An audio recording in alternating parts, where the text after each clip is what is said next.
Welcome to Harshit institute. మనం ఇప్పుడు physics అనేది లాస్ట్ టాపిక్ చూద్దాం. ఒకవేళ ఈ లాస్ట్ టాపిక్ కాకుండా ఇంకొక పార్ట్ ఏమైనా కావాలి అంటే కింద సజెషన్ చేయండి, కామెంట్ చేయండి. ఇంకొక ఇదే లాస్ట్ పార్ట్ అని నేను అనుకుంటున్నాను ఫిజిక్స్. ఒకవేళ కాదు అంటే మీకు ఇంకేమైనా మిస్ అయినాయా, మీకు ఇంకేదైనా టాపిక్ ఏమైనా కావాలా అంటే కింద కామెంట్ చేస్తే ఇంకొక వీడియో చేస్తాను. ఈ వీడియో తర్వాత ఇంకొక వీడియో మీరు అడిగితే చేస్తాను. తర్వాత నుంచి కెమిస్ట్రీ కానీ బయాలజీ కానీ స్టార్ట్ చేద్దాం, ఓకేనా?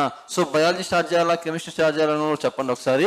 అండ్ ఇంకేంటంటే చూడండి, ఇప్పుడు చెప్పబోయే టాపిక్ ఏంటంటే చూడండి, మ్యాగ్నెటిజం, అయస్కాంతత్వం, ఎలక్ట్రానిక్స్ అండ్ ఆధునిక భౌతిక శాస్త్రం. వీటి నుంచి చాలా లిమిటెడ్గా అడిగారు, చాలా బేసిక్ అని కాదు, ఓకే. సో ఒక నార్మల్ స్టూడెంట్ని ఎలా అయితే టెస్ట్ చేయాలో అలా టెస్ట్ చేశారు, ఓకేనా? సో ఇప్పుడు దీని గురించి చూద్దాం. అండ్ చూడండి, సో ఫస్ట్ క్వశ్చన్ వచ్చేసి ఏంటంటే, which is not attracted by a simple magnet? ఏది సాధారణ అయస్కాంతం ద్వారా ఆకర్షించబడదు? సాధారణ అయస్కాంతం ద్వారా ఆకర్షించబడదు. అయితే సో ఈ క్వశ్చన్ గురించి వదిలేస్తే పక్కన, అసలు ఏంటంటే అసలు ఎలా ఉంటాయి అయస్కాంతం యొక్క సబ్స్టెన్స్ ఎలా ఉంటాయి చూడండి. ఒకటేమో డయా అయస్కాంత పదార్థాలు ఉంటాయి, ఓకేనా? డయా. ఇంకోటి పారా అయస్కాంత పదార్థాలు ఉంటాయి. ఇంకా ఫెర్రో, అవునా? ఫెర్రో అయస్కాంత పదార్థాలు ఉంటాయి, ఓకే. అంటే ఇది డయా అయస్కాంత పదార్థాలు, paramagnetic substance, ferromagnetic substance, అవునా? Ferromagnetic substance. అయితే చూడండి, వీటిలో ఏమొస్తాయి చూద్దాం, ఓకేనా? చూడండి, ఇదేంటిదంటే మ్యాగ్నెట్ ద్వారా హైలీ అట్రాక్టబుల్, అంటే ఒక అయస్కాంతం ద్వారా చాలా యొక్క ఎఫెక్టివ్గా ఏం చేస్తాయంటే అట్రాక్ట్ చేస్తాయి, అవునా? ఇవేంటివి వాటితో పోల్చుకుంటే కొంచెం తక్కువ. ఇవేంటివి, వీటికి అయస్కాంత ధర్మాలు ఉంటాయి, బట్ మనం నెగ్లిజిబుల్, అంటే దీన్ని మనం ఐడెంటిఫై చేయలేనంతగా ఉంటుంది. ఫర్ ఎగ్జాంపుల్, గురుత్వాకర్షణ బలాలు ఉన్నాయి, అంటే ఇప్పుడు గురుత్వాకర్షణ బలం లేదా నాకు దీనికి ఉన్నాయి కదా, కానీ మనం ఐడెంటిఫై చేయలేనంత నెగ్లిజిబుల్గా ఉంటాయి. సో అవి కూడా ఇవే. చూడండి, ఇవి చాలా ఇంపార్టెంట్, నేను కానట్లేదు, కానీ ఇవి వెరీ వెరీ ఇంపార్టెంట్. ఎందుకంటే ఇవన్నీ ఆల్రెడీ అడిగేశారు. ఏముండవు, ఫెర్రస్, కోబాల్ట్, నికెల్, గాల్డోడియం, ఇంకోటి ఉంటుంది, సో ఓకేనా? అదే అడుగుతారు, ఆల్రెడీ అడిగారు, టెస్ట్ చేసినారు. వీటి గురించి ఇప్పుడు ఎక్కువ టెస్ట్ చేస్తున్నారు. ఇవేంటిదో మొత్తం చూద్దాం, ఓకేనా? సో అసలు ఏమేమి వస్తాయి అనేది మొత్తం ఒకసారి చూద్దాం. సరే చూడండి, డయా అయస్కాంతాలు, పారా అయస్కాంత పదార్థాలు, ఫెర్రో. ఇందులో ఏమేమి వస్తాయంటే చూడండి, ఇందులో ఏమేమి వస్తాయంటే ఒకటి వచ్చేసి ఎయిర్, గాలి కూడా అయస్కాంత పదార్థమే, బట్ నెగ్లిజిబుల్, మనం ఐడెంటిఫై చేయలేం, ఓకేనా? సరే, రెండు, నీరు, గాలి, నీరు అంటే వాటర్, H2O, ఓకేనా? H2O, okay. నెక్స్ట్ ఇంకేమైనా ఉన్నాయంటే గాలి, నీరు, ఇంకా చూడండి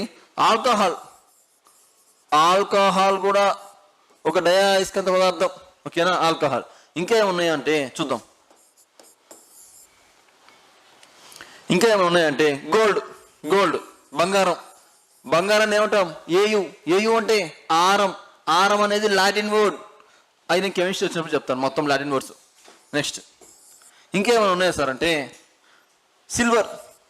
సిల్వర్ అంటే ఏజీ అంటే అర్జెంటీనా, లాటిన్ వర్డ్. ఏం లేదు, అర్జెంటీనా కంట్రీ ఉంది కదా, ఆ అర్జెంటీనా కంట్రీ పేరే దానికి పెట్టారు, ఓకేనా? సరే, next 6th one, lead, okay. Diamond, lead,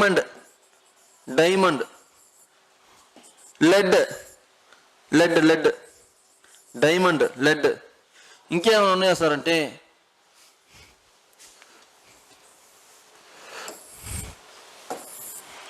ఇంకా తర్వాత వచ్చేసి ఇంకా డైమండ్, లెడ్, ఇంకా ఓకే, ఇంకా ఉన్నాయి. ఏంటివంటే హైడ్రోజన్ కూడా దీని కిందే వస్తుంది,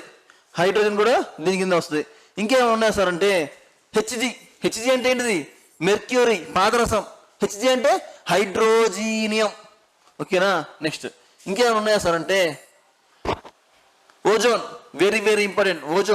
ఓజోన్ మీద చాలాసార్లు టెస్ట్ చేశారమ్మా. రైల్వే టెస్ట్ చేయవచ్చు, కానీ స్టేట్ లెవెల్ సిలబస్ ఉన్న ఎగ్జామ్స్ ఉంటాయి కదా, చాలాసార్లు టెస్ట్ చేశారు. ఓజోన్ అనేది ఏంటిది అంటే డయా అయస్కాంతం, వెరీ వెరీ ఇంపార్టెంట్. కానీ డయా అయస్కాంతం ఎవరు అబ్జర్వ్ చేయరు, ఇది డయా అయస్కాంతం కూడా అబ్జర్వ్ చేయరు. ఓకే, ఓజోన్ చాలా చాలా ఇంపార్టెంట్, ఓజోన్. ఓకేనా, సో ఇలా వస్తూ ఉంటాయి. ఓకేనా, ఇంకా మేబీ ఇంకా వస్తాయి, ఒకసారి మీరు కూడా చూసుకోండి. చూడండి, గాలి, నీరు, alcohol, gold, silver, diamond, lead, hydrogen, mercury, ozone, ఇవన్నీ ప్రీవియస్ బిట్సే. ఓకేనా, సరే. దీని తర్వాత పారా కింద వస్తే ఇంకా ఏమొస్తాయంటే పారా కింద అల్యూమినియం, ప్లాటినం, మ్యాంగనీస్, ఇంకా so aluminium, platinum, manganese, very very very important. Oxygen. చూడండి, ఓజోన్ అంటే ఏంటిది O3, ఆక్సిజన్ అంటే ఏంటిది O2. కన్ఫ్యూజ్ అస్సలు అవ్వద్దు, ఎన్నోసార్లు టెస్ట్ చేశారు దీన్ని. O3 అని ఇచ్చేసి ఫస్ట్ ఆఫ్ ఆల్ పారా అని ఇచ్చేవాళ్ళు, అందరం పారానే పెట్టుకునే వాళ్ళం. కానీ కరెక్ట్ కాదు. పారా అనేది O2 ఆక్సిజన్, డయా అనేది O3 ఓజోన్ కనిపెట్టిన వాళ్ళు ఎవరు? ఓజోన్ కనిపెట్టిన శాస్త్రవేత్త డబ్సన్. ఓజోన్ యొక్క ప్రమాణాలు డబ్సనే. ఓజోన్కి చిల్లులు పడుతుందని చెప్పిన శాస్త్రవేత్త ఎవరు? పారామిన్. ఓకేనా, ఇవన్నీ మీరు ఆల్రెడీ తెలుసుకోవాలి. ఓజోన్ మొట్టమొదటిసారి ఎక్కడ కనిపెట్టారు? అంటార్క్టికా దగ్గర కనిపెట్టారు. ఓకేనా, సో ఓజోన్ని కనిపెట్టింది డబ్సన్. ఓజోన్ ప్రమాణాలు డబ్సనే, ఎందుకంటే ఆయన కదా కనిపెట్టాడు. తర్వాత ఈ యొక్క ఓజోన్కి చిల్లులు పడుతున్నాయి బాబు, ఇది హోల్స్ పడుతున్నాయి అని చెప్పింది మాత్రం పారామిన్. ఓకేనా, ఇవన్నీ గుర్తుపెట్టుకోండి. ఓజోన్ మొట్టమొదటిసారి ఎక్కడ కనిపెట్టారంటే అంటార్క్టికా. ఓకేనా, సో ఇది. సో దీని తర్వాత ఫెర్రో, అన్నిటికంటే హైలీ అట్రాక్టబుల్ ఫెర్రో. ఏంటిది? ఫెర్రస్ అంటే ఐరన్, ఇనుముకి ఉన్న లాడిని ఫెర్రస్, ఐరన్. నెక్స్ట్ అవును తర్వాత చెప్పుకుందాం. సో ఓకేనా, సరే. తర్వాత ferrous, cobalt. Okay, nickel. Next gadolinium, dysprosium. So ఈ రెండు మ్యాక్సిమం తెలియకపోవచ్చు మీకు. ఓకే, ఇవి వెరీ వెరీ వెరీ ఇంపార్టెంట్. ఓకేనా, ఇవి వెరీ వెరీ ఇంపార్టెంట్ ఇవి. ఓకేనా, సరే. చూడండి, ఇవి అనేవి వెరీ వెరీ వెరీ ఇంపార్టెంట్. అయితే దీనిలో ఇంకా వస్తాయి. ఇందులో ఇంకా ఏమొస్తాయి అంటే, ఓకేనా, చూడండి, silver, diamond, okay, lead, hydrogen, ozone, ఇవన్నీ వస్తాయి. ఓకేనా, సరే. ఒకవేళ ఇంకా ఏమైనా కవర్ కాకపోతే ఎలిమినేషన్ ప్రాసెస్ వెళ్ళాల్సిందే, ఖచ్చితంగా ఎలిమినేషన్ ప్రాసెస్ వెళ్ళాల్సిందే. ఓకేనా, ఎందుకని అన్లిమిటెడ్ ఎన్నెన్నో ఉంటాయి, కొన్ని తెలుసుకుంటే ఆ యొక్క ఆప్షన్ ఎలిమినేషన్ చేయొచ్చు అనమాట. ఓకేనా, సరే చూద్దాం. ఇప్పుడు క్వశ్చన్ చూడండి, which of the following is not attract by simple magnet. ఇది అట్రాక్ట్ చేసిద్ది, ఎందుకని? ఫెర్రో కదా, చేసిద్ది. నికెల్ చేసిద్ది, ఎందుకని? ఫెర్రో. స్టీల్ చేసిద్ది, కానీ బ్రాంజ్ అనేది చేసిద్దా? చెయ్యదు, ఎందుకని? ఇది డయా. చూసారా, ఇక్కడ నేను డయా చెప్పాను. అసలు ఇక్కడ నేను డయా ఇది ఏంటిది? ఇది బ్రాంజ్ గురించి చెప్పలేదు, కానీ ఎలిమినేషన్ ప్రాసెస్లో మీరు వెళ్తా ఉండాలి కాబట్టి బ్రాంజ్ కూడా యాడ్ చేసుకోండి. ఇట్లా కొత్తగా వస్తే యాడ్ చేసుకోండి అంతే. ఓకేనా, ఎక్కడ ఏ సోర్స్ ఉంటే ఆ కొత్తగా యాడ్ చేసుకోండి. ఓకేనా, సరే. సో ఇప్పుడు ఆన్సర్ ఏంటిది? బ్రాంజ్. ఓకేనా, bronze. Next, which direction does the freely suspended magnet indicate? స్వేచ్ఛగా వేలాడదీయబడ్డ అయస్కాంతం ఏ దిశను చూపిస్తుంది? సో సింపుల్ బిట్టే కదా, అంటే డైరెక్ట్ బిట్. ఏంటిది? నార్త్ అండ్ సౌత్ పోల్నే అవి చూపిస్తూ ఉంటాయి కదా. Next, the metal detector operates on which of the law? Metal detector ఏ నియమంపై ఆధారపడుతుంది లేదా పనిచేస్తుంది? ఈ చూడండి, ఫారడే లా మీద ఆధారపడుతుంది. అయితే చూడండి, ఈ యొక్క ఫారడే లా మీద ఒకటే కాదు, మ్యాగ్నెటిక్ ఇండక్షన్ ఉంది కదా, ఆల్రెడీ దీన్ని నేను కవర్ చేశాను. ఓకే, మళ్ళీ ఒకసారి చూడండి, ఇది ఒకటే కాదు, ఏటీఎం కార్డ్స్ దీని మీద పనిచేస్తాయి. ఇండక్షన్ స్టవ్ కరెంటుతో చేస్తారు కదా, కరెంటుతో పనిచేస్తుంది కదా స్టవ్, అదొకటి ఇండక్షన్ స్టవ్. ఇంకా చాలా పనిచేస్తాయి వీటి వల్ల. ఏంటిది అంటే ట్రాన్స్ఫార్మర్ కాదు, మనకు తెలుసు డైనమో కూడా పనిచేస్తుంది. ఇంకా జనరేటర్, డైనమో ఉందంటే ఖచ్చితంగా జనరేటర్ మనం గుర్తుపెట్టుకోవాల్సిందే. ఓకే, తెలుసు కదా. ఇది లీస్ట్ ఎనర్జీని స్టోర్ చేస్తుంది, ఇది హై ఎనర్జీ స్టోర్ చేస్తుంది. ఎలా? యాంత్రిక శక్తిని విద్యుత్ శక్తిగా మారుస్తుంది. ఓకేనా? సో ఓకే, జనరేటర్ జనరేటర్ సరే. ఇంకా ఏమున్నాయంటే మెటల్ డిటెక్టర్స్. మెటల్ డిటెక్టర్స్ యాక్చువల్గా రైల్వే స్టేషన్స్లో ఆ మెటల్ డిటెక్టర్స్ కింద పెడతారు. ప్రతి ఈచ్ పర్సన్ని వాళ్ళ లగేజ్ని చెక్ చేయడం కుదరదు కాబట్టి ఎయిర్పోర్ట్స్లో మీకు శంషాబాద్ ఎయిర్పోర్ట్కి వెళ్తే వెహికల్ వెళ్తూనే ఉంటుంది, కింద మెటల్ డిటెక్టర్స్ ఉంటాయి బయట. మీకు అబ్జర్వ్ కూడా అవుతుంది, అదొక రకమైన సౌండ్ వస్తుంది అనమాట. ఓకేనా? సో అదొక రకమైన ఇనుము సౌండ్ వస్తూ ఉంటుంది అనమాట. జస్ట్ ఇక్కడ ఏదో కాలం ఉంది అనుకుంటాం, కాలం కాదు అది. కింద మెటల్ డిటెక్టర్స్ ఉన్నాయి, మెటల్ డిటెక్టర్స్ దాన్ని అబ్జర్వ్ చేయడానికి అలా స్పీడ్ బ్యాక్, లైట్ గా స్పీడ్ బ్రేకర్ లా పెడతారు అనమాట, అంతే. ఓకేనా? సో అలాగే సికింద్రాబాద్ రైల్వే స్టేషన్ లో, మన విజయవాడ రైల్వే స్టేషన్ లో కూడా మెటల్ డిటెక్టర్స్ కింద ఉన్నాయి. ఓకేనా? సో మెటల్ డిటెక్టర్స్ ఇవన్నీ కూడా ఏంటి అంటే ఫారడే నియమాల మీద ఆధారపడతాయి. అసలు ఇదంతా ఏంటి సార్ అంటే మ్యాగ్నెటిక్ ఇండక్షన్. ఓకేనా? సో దాన్ని మనం మళ్ళీ చూద్దాం. ఓకే సరే, ఈ ఫారడే లాస్ట్ గురించి దాదాపు 1 hour పడుతుంది. ఓకేనా? సో అది నేను క్లియర్గా ఇచ్చేస్తాను తర్వాత యాప్లో. ఓకేనా? Okay, welcome to Harshit institute. Vijayawada మహానగరంలో 2009 సంవత్సరంలో ప్రారంభించబడి అనేక వేల మంది అభ్యర్థులను ప్రభుత్వ ఉద్యోగులుగా తీర్చిదిద్దిన మన హర్షిత్ ఇన్స్టిట్యూట్ గత 12 సంవత్సరాల్లో సుమారు 18,000 మందిని ప్రభుత్వ ఉద్యోగులుగా తీర్చిదిద్దింది. ఇప్పటి వరకు 5 సార్లు నిర్వహించినటువంటి ఈ యొక్క నోటిఫికేషన్స్లో అనేక సార్లు స్టేట్ ఫస్ట్ సాధించినటువంటి ఘనత మన హర్షిత్ ఇన్స్టిట్యూట్ది. ప్రస్తుతం మన హర్షిత్ ఇన్స్టిట్యూట్ యొక్క ప్రత్యేకతలు 24/7 24 గంటలతో కూడినటువంటి లైబ్రరీ సదుపాయం. అంతేకాకుండా ఇదే లైబ్రరీలో మనకు అత్యున్నత ప్రామాణిక గ్రంథాలు అందించడం అనేది జరుగుతుంది. నెక్స్ట్ ఈ లైబ్రరీతో కూడినటువంటి ఈ లైబ్రరీలో మనకు వివిధ సబ్జెక్టులకు సంబంధించినటువంటి ఎకానమీ, పాలిటీ, హిస్టరీ, జోగ్రఫీ మరియు అన్ని సబ్జెక్టులకు సంబంధించినటువంటి పూర్తి స్థాయి స్టడీ మెటీరియల్ మీకు అందించడం అనేది జరుగుతుంది.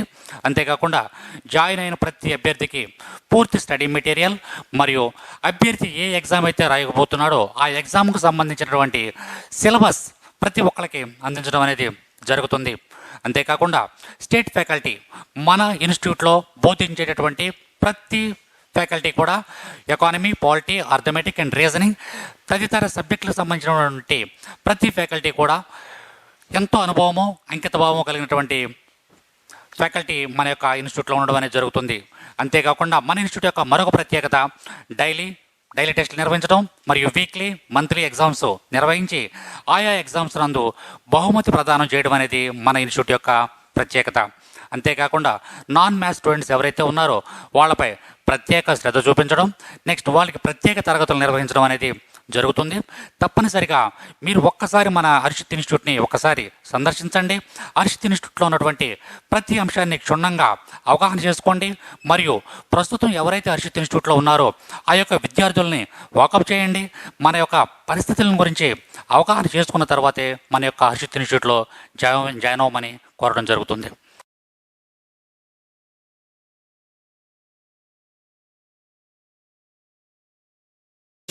who demonstrate by composition that light is an electromagnetic wave, direct bit. సరే చూద్దాం. విద్యుత్ అయస్కాంత తరంగం ఏంటి సార్ ఇదంటే? ఇది ఒక థియరీ. ఎవరిచ్చారు? మ్యాక్స్వెల్. గెలన్ మ్యాక్స్వెల్ ఆయన కాదు, అదే ఆస్ట్రేలియన్ ప్లేయర్ ఉన్నారు కదా, ఆర్సీబీ ప్లేయర్, అతను కాదు. ఓకేనా? సరే, మ్యాక్స్వెల్ ఇచ్చారు అనమాట. అయితే ఏం సార్ నేను ఏం చెప్పానంటే ఈయన గురించి చెప్పే ముందు ఇంకోటి చూడండి. అసలు ఇది చెప్పే ముందు ఒకసారి చూడండి. సరే చూడండి, అసలు ఏంటంటే లైట్ కొన్ని లైట్ గురించి తెలియనప్పుడు కొంతమంది శాస్త్రవేత్తలు కొన్ని థియరీలు ఇచ్చారు. ఓకేనా? జస్ట్ 2 minutes అంతే, జస్ట్. ఓకేనా? వేవ్ థియరీ ఇచ్చారు, సారీ కణ సిద్ధాంతం, కాప్సల్స్ థియరీ, కణ సిద్ధాంతం, ఇది లైట్ గురించి కణ సిద్ధాంతం ఇచ్చారు. ఎవరు? న్యూటన్ ఇచ్చారు. ఏమని ఇచ్చారు? కాంతి అనేది కణాల రూపంలో పనిస్తుంది అని చెప్పారు. ఓకేనా? అంతేకాదు రేరర్ మీడియం, డెన్సర్ మీడియం, సరళయాంకం, విరళయాంకం వీటి గురించి చెప్పారు. ఓకే, అప్పుడు అవసరం లేదు అది. ఓకే, నెక్స్ట్ వేవ్ థియరీ, తరంగ సిద్ధాంతం, ఎవరు చెప్పారు తరంగ సిద్ధాంతాన్ని? హైగెన్స్. ఓకేనా, హైగెన్స్ చెప్పారు. హైగెన్స్ అనే శాస్త్రవేత్త. వెరీ వెరీ ఇంపార్టెంట్ ఇవన్నీ. జస్ట్ ఏదో పై చెప్తున్నాను, ఓకేనా. ఇన్డెప్త్ అనాలిసిస్ ఉంటుంది, ఓకేనా. సరే, నెక్స్ట్ ఇంకా ఎవరు చెప్పారు? ఇంకా ఈ యొక్క థియరీ గురించి ఏం చెప్పారు? ఓకే, ఇది అయిపోయింది. నెక్స్ట్ ఎలక్ట్రోమాగ్నెటిక్ థియరీ, విద్యుత్ అయస్కాంత తరంగాలు, విద్యుత్ అయస్కాంత తరంగ థియరీ. ఈ సిద్ధాంతం చెప్పింది ఎవరంటే ఇదేనే మ్యాక్స్వెల్ చెప్పారు. ఏం చెప్పారంటే ఇతనే చెప్పారంటే, సో ఇతని గురించి వదిలేసండి. నెక్స్ట్ జస్ట్ అతను మీడియం గురించి ఏమి మాట్లాడలేదు. జస్ట్ దేని గురించి మాట్లాడారంటే సరళయాంకం, విరళయాంకం, డాన్సర్ మీడియం, రేరర్ మీడియం ఇలా మాట్లాడారు. ఇతను ఏమన్నారంటే ఓకే న్యూటన్ చెప్పింది కొంచెం తప్పుగా ఉంది, ఎందుకంటే అతను ఏమన్నాడంటే డెన్సర్ మీడియంలో ఎక్కువగా ఉండిద్ది, రేరర్ మీడియం తక్కువ స్పీడ్ ఉంది అన్నారు. కానీ అలా కాదు, విరళయాంకంలోనే ఎక్కువ స్పీడ్ ఉండిద్ది, సరళయాంకంలో తక్కువ ఉండేది, ఇట్లా చెప్పారు అనమాట. అయితే అసలు ఇతను ఇంకా ఏం చెప్పారంటే అసలు లైట్ ట్రావెల్ అవ్వాలి అంటే ఖచ్చితంగా యానకం ఉండాల్సిందే. ఆ యానకం ఈథర్ అనే యానకం ఉండాలన్నాడు. సో ఈ రెండింటిని తీసుకుని ఇతను ఏం చెప్పారంటే చూడండి, యానకం అనేది అసలు అవసరం లేదు. యానకం అనేది కాంతికి అసలు అవసరం లేదు. ఎందుకు అంటే అది విద్యుదయస్కాంత తరంగాల్లో ప్రయాణిస్తూ ఉంటుంది. ఓకే, లైట్ ట్రాన్స్ఫర్ తగ్గిస్తుంది, తిరగ తరంగాలు ప్రయాణిస్తుంది. కానీ ఇతని థియరీ ప్రకారం యానకం అవసరం లేదు.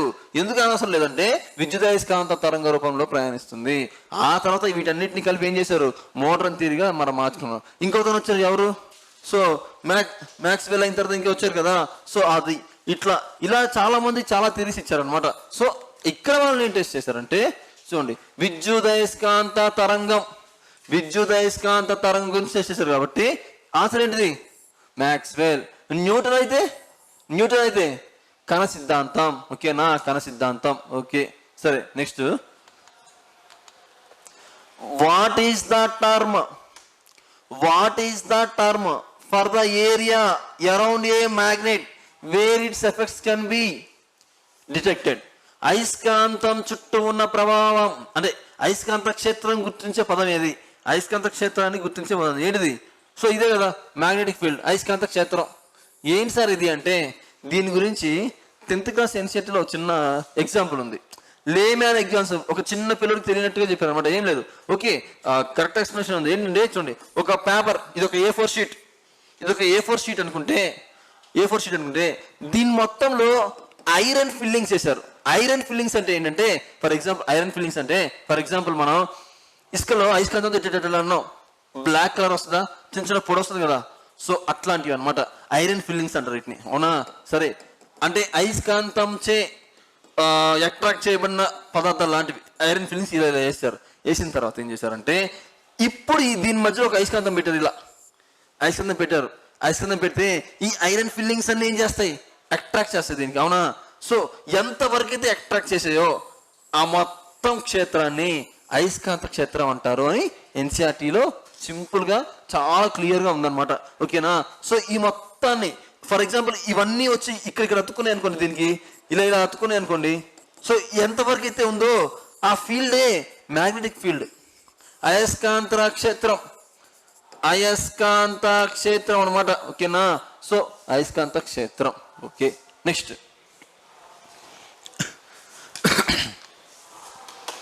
what will be the direction of the magnetic field at a point below a horizontal electric line with a following from east to west when viewed from a west?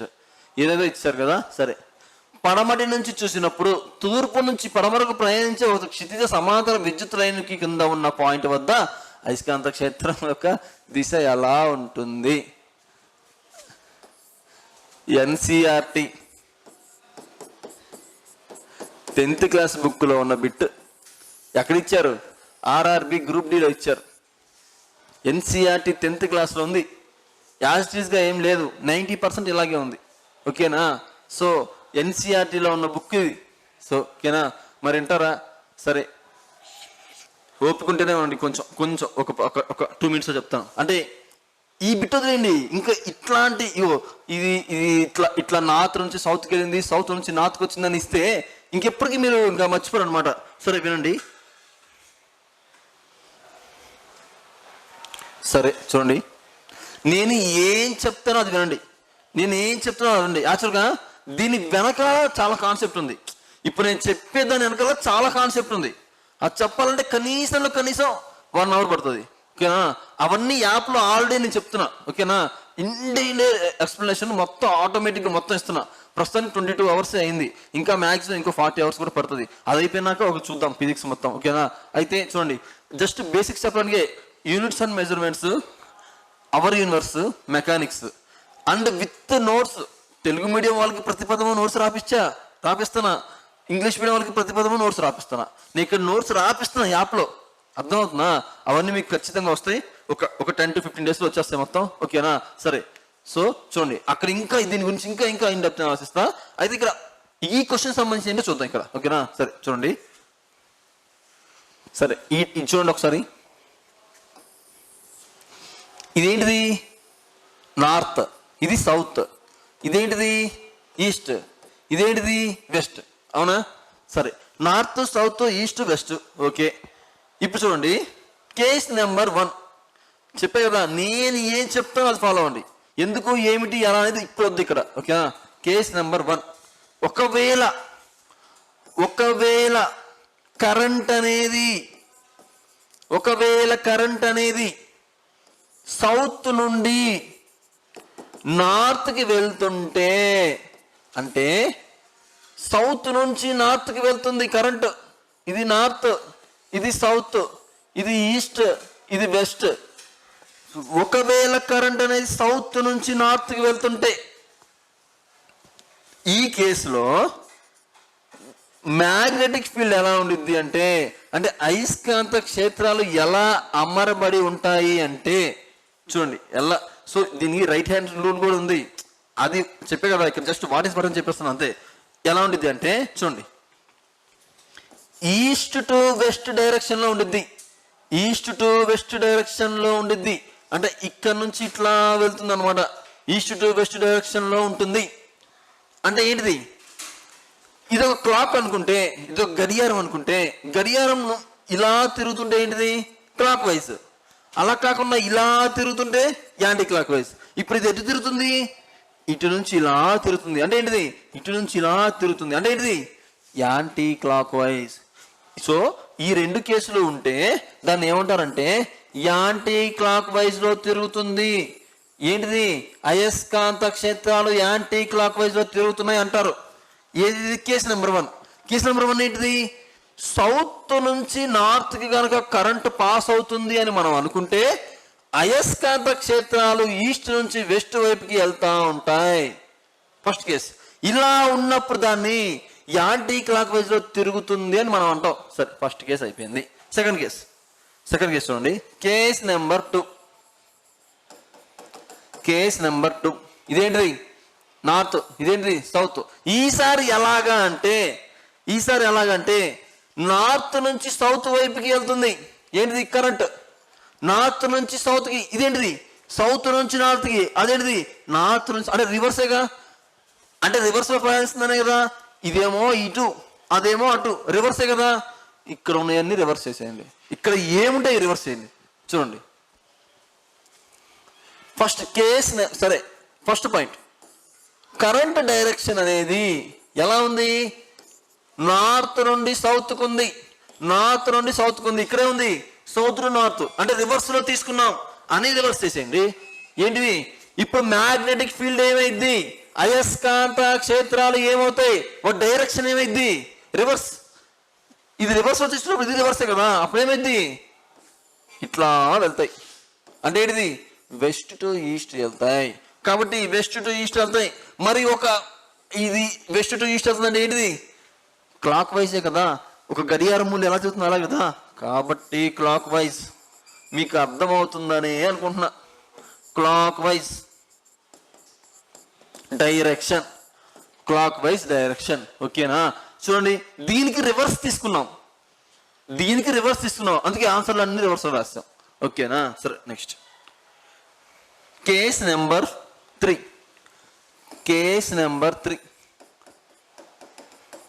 చూడండి, కేస్ నెంబర్ 3. ఈసారి ఏం చేశాము అంటే చూడండి, current అనేది ఇలా flow అవుతుంది. అంటే ఏంటిది? ఈస్ట్ నుంచి వెస్ట్కి ఫ్లో అవుతుంది.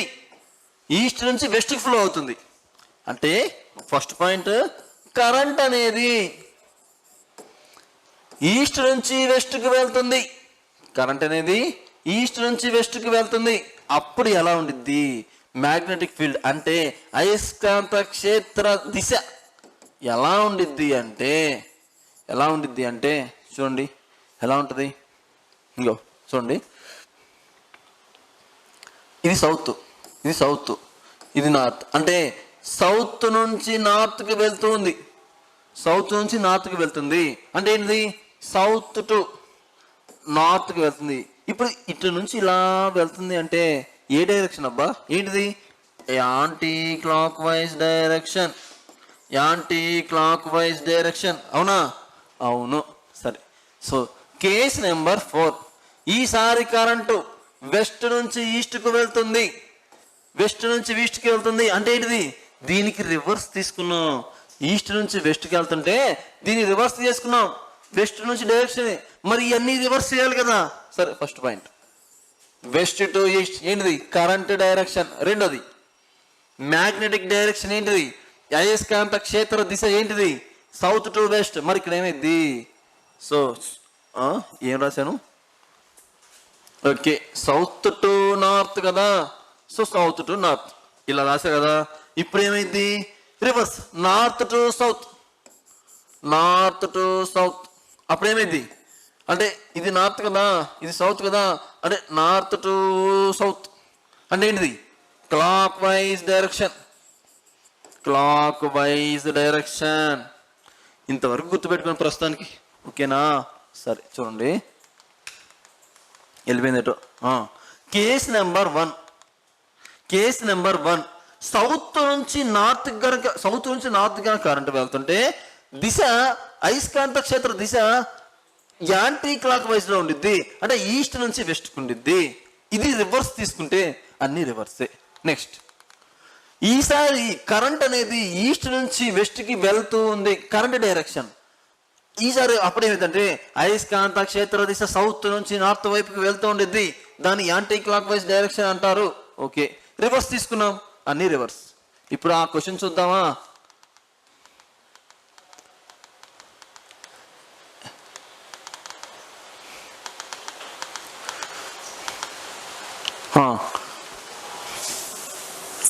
అందుకే ఎన్సీఆర్టీలు చదవమంటా ఉంటాను. కానీ నో ప్రాబ్లం, మనం తెలుగు మీడియం ఇంగ్లో కూడా ఎన్సీఆర్టీలు మొత్తం ఇచ్చేసాం ఆల్రెడీ. ఓకేనా? ఇస్తున్నాను. ఓకేనా? సరే చూద్దాం. What will be the direction of the magnetic field at a point below A horizontal electric line with a current flowing east to west? Current ఎలా ఫ్లో అవుతుంది? ఈస్ట్ నుంచి వెస్ట్కి వెళ్తుంది. ఇది ఈస్టే కదా, ఇది వెస్టే కదా. ఓకే, అయితే అసలు మ్యాగ్నెటిక్ ఫీల్డ్ డైరెక్షన్ ఎలా ఉండిద్ది అంటున్నారు. మనకేం తెలుసు? ఎప్పుడైతే ఇలా వెళ్తుందో సౌత్ నుంచి నార్త్కి వెళ్తుంది. ఏ కేస్? Third case. అంటే ఏంటిది? ఇట్లా వెళ్తుంది అని అర్థం. అంటే ఫస్ట్ ఇక్కడ నుంచి కదా, సౌత్ నుంచి అంటే ఇదే కదా, సౌత్ టు నార్త్ అంటే ఏంటిది? Anti clock wise direction. So 4 కేసులు ఏది ఇచ్చారో చూసుకోవడమే. వ్యూడ్ ఫ్రమ్ వెస్ట్, దాన్ని బట్టి చూడండి. ఓకేనా? సరే నెక్స్ట్,